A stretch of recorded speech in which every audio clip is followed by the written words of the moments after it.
Way back at the start of this season, we built this, which may look like a tavern with a hot air balloon, but it's actually a tiny mob farm and an AFK platform. And this thing has served us well, but I think it's about time for an upgrade. I mean, don't get me wrong, it works, but it's just 4 small platforms and a bunch of spiders that often get stuck. Or just crawl back out of the hole. You're supposed to die down there, fella. So you see the problem. It's just not great. And an inefficient mob farm means it takes a lot longer to get the resources you need. And, well, I've been selling a lot of the zombie flesh for emeralds, and I've also been, of course, using the gunpowder for rockets. So, yeah, we definitely need this. And the bones come in very handy as well. But I don't want to be standing AFK at mob farms all my life, so instead what we're going to do is build a giant mob farm. Just the one, and one that once I AFK at for half an hour or so, I probably won't need to AFK at again for months. So what we're going to do, of course, is to build a mob farm, and most of you did of course guess that that's what this was for, but then, you know, I used tinted glass on all the windows, so of course it's going to be a mob farm. But for that, we've got a lot of work to do. One thing I didn't consider was that when I was lighting up the grass outside, the lights have obviously come on the inside as well. So the first thing we need to do is to get all this covered up to make it perfectly dark in here. We need to jam a mob farm in the top, and of course we need to build a collection system and the entrance lobby to this wonderful building. And then we've got the gardens, we've got to build some kind of an AFK platform and blah blah blah. But the main problem is we've only got about 9 hours to do this today. So let's see how far we can get. Thankfully there'll be a lot less resource gathering this time round because it's all fairly basic stuff, but I still do need a few things. So let's head to storage and grab what we need. So we'll grab a box of stone and a box of cobble and a box of andesite. Oh, maybe not. Okay, maybe we'll just go grab some andesite. Problem solved. This will be fine. No, wrong box. There we go. Problem solved. That'll be more than enough. We also need some mossy cobble. We'll take some of that. We need some quartz, but as usual, we don't really have enough, so I guess we're going to go see our villagers again. And this is why I need the zombie flesh. It all gets converted into quartz or redstone. Quartz has been acquired, and we're going to need a bunch of redstone components and some campfires, a little bit of glass, a bunch of moss, and some bone blocks. I think that should be just about it. Tell a lie, we also need some white concrete. Obviously, more white concrete. But considering we had 7 boxes, this is all we've got left. Hopefully it'll be enough, though. Oh, and sea lanterns. We need sea lanterns too. Jeez. We'll get there eventually, I promise. Third time's the charm. Let's head back to the big city, shall we? And we've finally made it back. So let's make a start on this thing. I think the first thing I want to do is not cover up those lights. I think we'll do that when we actually build the mob farm. But I want to start at the bottom and work my way up. I have an idea in my head of what I want to do down here. It's fairly simple. And if we look at the building, it's clearly some kind of mega corporation building, right? I mean, this is clearly some high-tech company or something like that. So we're probably going to get a sign on the lawn, maybe some of those big white signs. I don't know. But for the downstairs, we want to carry on with this whole bringing the outside in theme that we've got going on here. Lots of foliage, and we're going to have lots of green areas in here. We might even have a statue in the middle here if I can actually pull it off. And then we'll have some storage hidden around the back and probably just a big reception desk in the middle. I don't think it needs more than that. And I haven't made a decision on the ceiling yet. I am tempted just to actually use some more of the tinted glass and have it so you can look up into the mob farm. But I don't know. I guess we'll see how the bottom turns out first. I think the first thing I want to do is actually mark out the size of this room. So how are we going to do this? I think my best bet's just to start placing blocks, and we kind of want to mirror what we've got going on up there, I guess, circle-wise. So let's see if we can get that onto the floor. So this circle should now mirror roughly what we've got going on up there, and it leaves a space in the walls to put the storage and so on. So let's see. I guess we should probably just build these walls up a little bit before we go any further. As expected, I didn't have enough white concrete to get all the way up to where I need to, which means we need to go get some more white concrete. I was hoping to avoid resource gathering as much as possible today after last episode, but, well, when you need something, you need something, so off we go. It should be fairly straightforward, though, because thankfully we still have a bunch of sand left over from last episode. We just need a whole lot of gravel, so I'm going to head out here to our sign-making district, and hopefully we can find a nice little bit of the ocean we can rip up, because there are basically no gravelly mountains on this world, I swear. This looks like a nice spot. Let's steal all the gravel. Now let's get all this converted to white concrete powder. And hopefully 2 boxes will be enough to finish off what we need. Although now I need to go convert all of this. And for that, we're going to use our handy little concrete converter. Although this thing could probably do with an upgrade. We're going to need something much bigger in future, I think. Maybe we'll have to utilize some TNT to do it. I don't know. After converting 7 boxes of it, this thing's driving me mad. So that is all of the concrete converted. So let's go get the rest of this interior wall up. The interior wall is done, although it's a little dark. There we go. Look, now you can see the whole thing, and there's nowhere for the mobs to spawn, which is the most important thing. But now we need to get the floor in and start working out the rest of this. And we didn't even use all of our concrete. Look at that. So I think to start with, on the floor, what we're going to do is a checker pattern of quartz slabs and smooth quartz slabs, which should give us a nice subtle effect if we have a little look on top there. Yeah, I think that's going to work nicely. And I'm also going to wall off a section because we kind of want to have some raised flower beds on the side. As I say, we are kind of bringing nature inside in this building, so something like that maybe. And I guess that's going to save me having to do all of the floor, which is great because I don't want to use up that much quartz, if I'm honest. And I think at this point I might actually lower it down a little bit. I think it'd be quite nice to sort of sink down maybe. We'll see how that looks. We're going to have another raised bit here because, as I say, we do want to put a statue in, and I think this is going to be the place for it. So let's see if we can build a small circle here. I think something like that should do the trick. And what I want to do for lighting is I'm going to line the edges here with some sea lanterns. I think that's going to give us plenty of lighting in here. And then we're going to stick some carpet on that. And I think I might just do the carpet in grey or something. Let's go grab some from Superfly. Still love this place. I wonder how it's doing. Is it filled up yet? Do I need to upgrade storage, or is it... Oh, dear. Oh my. Okay, it's quite full, but hopefully the shears are breaking by now. But there should be plenty enough wool for this world. Let's go get some of this. Did I even pick up the right one? I think I picked up light grey. I think I want to use normal grey instead of light grey, maybe. Let's take a little bit of both and see how we get on. So that's the normal grey, and that's the light grey. Oh, it's a tough one, actually. I think I'm going to go with the light grey for now, because we're going to have quite a lot of green up here as well. Oh, I really don't know. I might just leave it half and half for now. We'll decide that later. Yep, I think I'm definitely going to go with the light grey on looking at it all. This one's just a little bit too overpowering with the normal grey. But I think that's quite a nice shape to be working with. So, next up, let's get some moss in, shall we? We can't use grass, obviously, because, well, savanna, manky-looking grass. We don't need that. And it's a bit dark over here, so I think what we'll do is hide a few sea lanterns under some carpets. We want to keep the whole room nice and bright down here, after all. And then we'll do the same on this side. And we're going to fill in the statue base as well, because I think the statue is actually also going to sit on grass.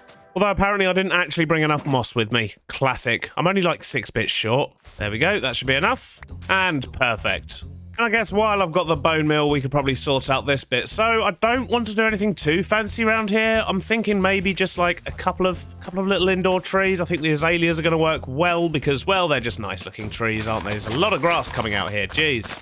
But I reckon if we get a few of these trees up, this could actually work out quite nicely. Well, it's looking pretty good, but I think this one here might be a little bit too big. I don't like the way it's reaching over this side here. So let's remove this one. That's better. We've got a much clearer view to the center now. And I've actually done the same on this side as well. So we've got a few trees on both sides. And I think maybe if we add in a few flowers and things like that, this could look quite nice. And that will give it a little bit more color. But we don't have any flowers with us right now, so we'll have to come back to that. Next up, I think what I want to do is actually get a block color on this back wall here and build our statue. And I think for our block color, we want to get a bit of brightness in there. So, well, we'll try the lime green. We might end up using normal green though. Let's take a little bit of that as well. Way too much rubbish in my inventory these days. So the question is bright green or normal green? And I do think the bright green might end up being a little bit too bright. So maybe we should just use the dark green, which actually blends in quite nicely with that as well. Or an even better idea, maybe we should use lime terracotta because that's what we've got on the outside of the build as well. And it kind of ties it in a bit better. Although I don't have any with me right now, so let's go grab some. I've got the lime wall in. I brought back a bit of spruce as well, because I think that helps to break it up a little bit, although it is very dark at the top here. And I'm just adding a couple of other spruce pillars around, just to break up the whiteness of these walls a little bit. I'm putting carpet on top, of course, so things can't spawn for now. Well, those beams seem to do the job. They definitely help to break it up a little bit. Now I need to figure out the actual statue that I want to put here. So because this is going to be a mob farm, I think we should definitely represent that inside and potentially outside in the gardens as well, but we'll get to that later. And what I want to do is stick in a statue, and I'm wondering if we can possibly squeeze in a creeper statue of some kind here. So I've got a bunch of stone. Let's see if we can block something out, and then maybe we can mix up some textures on it a little bit later. But the main thing with creepers is the feet. So something like this maybe. Maybe we can push it back a block. So creepers have 4 feet like that, and then I guess we can just sort of build up the body here. Question is, how high up do we go? How's that gonna look? I'd say that's about right. Maybe even a block too tall. So let's start getting the head on this thing. So if we bring this out, I'm just going to block out a cube for now for the head. We can put all the detaily bits on after. His head may be a little bit too big, but I think that's just comical enough to work. Now let's try and get a face on it. So if we dig out some blocks here for a mouth, let's just make sure we can actually get some back blocks in there as well. And how do we want to do this? Maybe in fact, if we take out all of these blocks, we can use slabs to shape the mouth. Maybe something like that. I think that's about the right shape. Although I think I'm going to bring that down a block just so we've got a little bit more space for the eyes and things. Yeah, that should work better. Eyes are simple enough. Just poke them out. So let's jump back and take a look. Oh, he's got a soul patch at the moment. Let's get rid of that. That's not supposed to be there. There we go. So that is actually looking really good. I actually really like that. Probably more than I should. But I don't like the fact that it's all just solid stone. The question is, do we use things like mossy cobble and moss and a bit of andesite to break it up, maybe make it look like a little bit more of an artifact or a relic?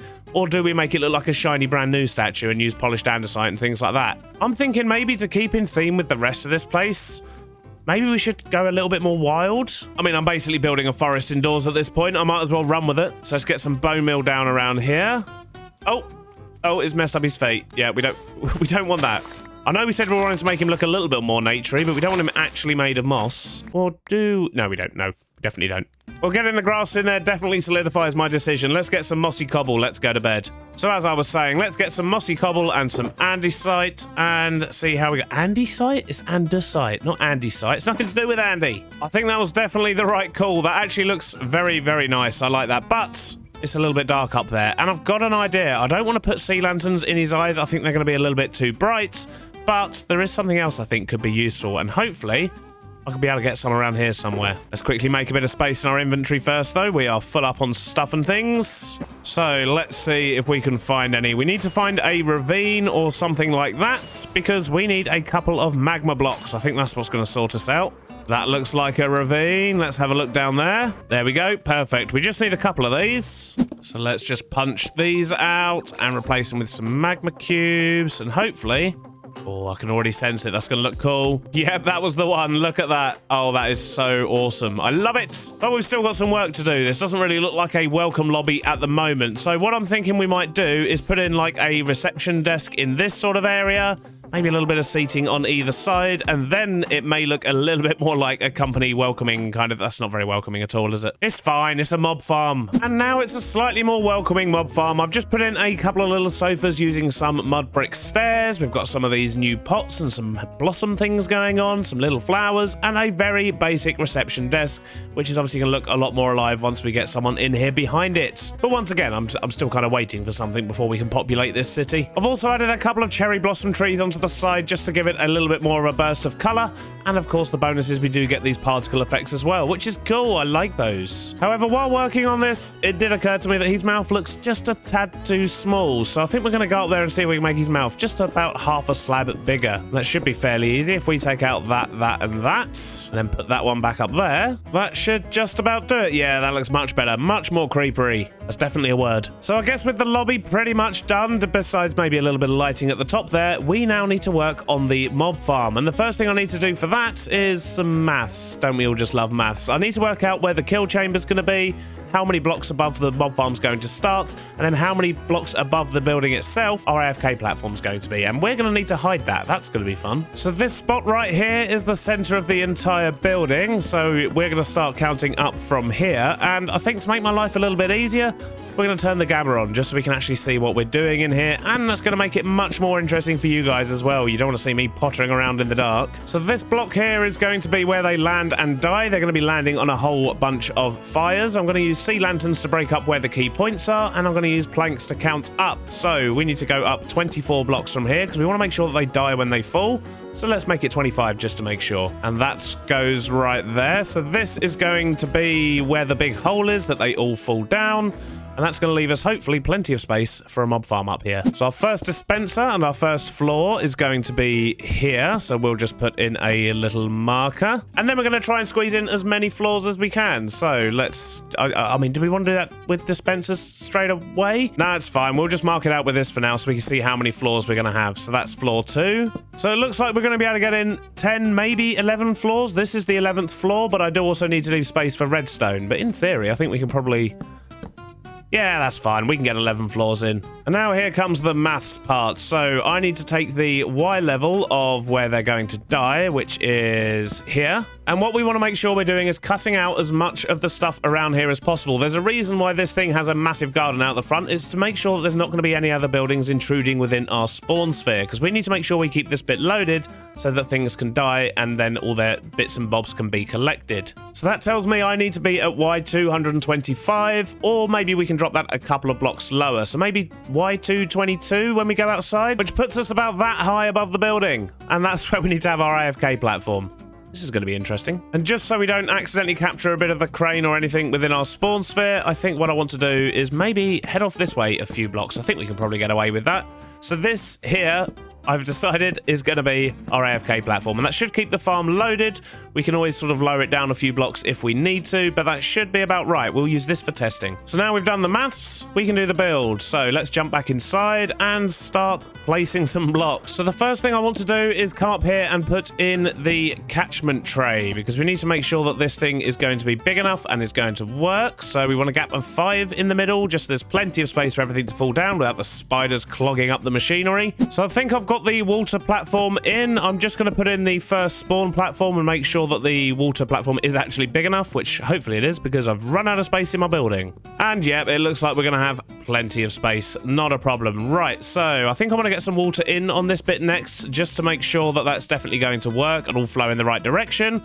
Then we'll start building up the actual platforms. Now, our next task is to get all of the floors in, and they're fairly straightforward. They all have the same format. We just need to make sure we get rid of these. So we put a dispenser in the floor pointing upwards, and an observer on the ceiling pointing downwards. And that's all we need all the way up, with a gap in between. And something else I'm going to do is grab a buttload of torches, because I want to make sure I'm lighting this thing up as I go, because although it looks light, it's actually like this up here at the moment. It's basically pitch black. So yeah, I do need to make sure that I'm lighting this up. Otherwise, it's going to start spawning mobs when we really don't want them, because then I'll die. We've made it to the top and we've got our little bit for our redstone, but I don't want to put that in just yet because, as I say, I have built mob farms before and I don't want everything to fire and wash away my torches just yet. We certainly don't want anything spawning in here yet, because we haven't built the kill platform yet. So let's quickly get on that now. And thankfully, this is going to be pretty simple. So we're just going to create a grid of hoppers, and we're going to make sure they're all pointing into these 3 blocks here for reasons which will become clear shortly. And by the way, if you do want to build this farm yourself, it is a Nembon farm. I think I've built it pretty much exactly as he did. I do highly recommend checking out his tutorials. As I say, it's an absolutely fantastic farm. It will give you everything you need. Okay, looking good. That should kill all the things. I'm not too concerned about actually collecting the drops properly right now. I just want to make sure it's working. So we're going to get some redstone and make sure we can turn it on and off as well, actually. I think that's going to be quite helpful. So I think I've got the clock set up correctly, and if I flick this lever, that should make everything flush, hopefully. Yep, look at that, it's flushing. And hopefully it should loop around, and then it should pull all the buckets back in again. Yes, look at that. The question is, has it affected all of them? Oh, yes, that looks good. Excellent stuff. Right, okay, so let's go to the AFK platform and see if this thing's actually going to work. Although there's probably horrible stuff up there at the moment. I don't think I put a torch on it. Gonna make sure I don't get attacked by phantoms while I'm up here as well. So let's have a little look inside the farm. See if it's doing its thing. Well, stuff is definitely spawning. This is good.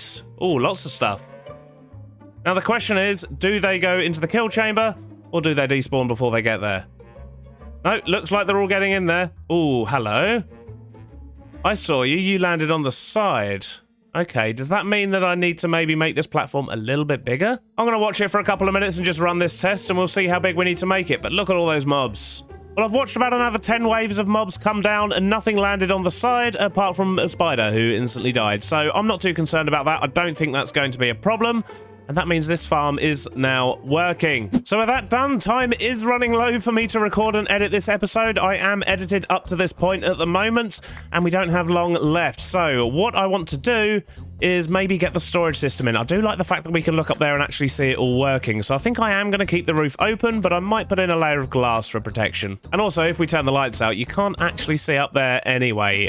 It's only when I've got the camera on I can see, but it allows me to check what's going on up there, I guess. So the next thing I want to do is to sort out storage. And everything's pumping over this way. I think I'm going to have it go into some droppers, dispense into water streams, and then go into some shulker loaders, which we're going to put on the other side of this wall here, which means we need to create ourselves a nice doorway. That should be fine. Look at that. And we've got loads of space back here. We don't want to keep everything from the mob farm. For example, I really don't care about string. So we're just going to have 4 shulker loaders, I think, in here and collect the most important things to us. You've seen me build those in a previous episode, so I'm just going to get them done and I'll bring you back in once it's all looking nice. And a short while later, I think we're actually done. We just managed to squeeze it in time, and there is a reason why I was actually on a time limit for today's episode. And if we press F3, this is why. We are now on day 3,999, and I wanted to make sure I finished the episode on day 4,000. But I haven't got long of this day left, so I should quickly show you around. So in here, we now have our storage. It is all being sorted out and packed into shulkers, so we're just feeding it off the farm at the top there. And if we go round the back here, we can just see we've got a row of shulker loaders, and then we've got our filters at the top, and things just go round and get sorted out. The things we're not collecting, basically they just despawn. That's fine, but that does mean that we don't miss any pickups if we suddenly get a bulk load of something and the hopper can't pick it all up at once. And we're going to be storing the full shulkers in here. We have gunpowder, string, rotten flesh, and bones. I did decide to actually keep the string in the end, and we've got an extra one on the end here should one of these fill up. And then we have an area at the side here where we can throw empty shulkers in. They just go up into the system to make sure that there's always things there for it, and any excess ones would come down here. Plus, we've got loads of extra shells as well, just so we can make more when we need them. But I've also got a bit of a confession to make because, well, we have an AFK spot here as well, and I had to make that look nice. So we now have a helicopter flying above our base with, of course, a landing pad as well. And if we actually stand on the crane, we might be able to get a better look at this. Nope, can't really see it from here at all. So let's jump into free cam. And if we have a little look here, I think the scale works well. The helicopter is kind of one of those big corporate ones. I did try putting runners on the bottom, but it looked absolutely ridiculous. But yeah, nice simple helicopter. I think it works well. And those of you who have been around the channel for a while, you might actually recognize that as the same helicopter that was parked on top of my roof in season 3 of Truly Bedrock. It's pretty much exactly the same helicopter, and we've got a nice little entrance here as well so we can get in safely. We have a bed so we can sleep if it's dark when we want to leave. But I think this is a nice way to spend my AFK time. With the sun going down, I've got a few minutes to get home and unload my boxes before day 4,000, and that's where we'll be starting next episode, day 4,000. I can't believe it. Thanks for watching, and I'll see you on the next one. Bye bye now.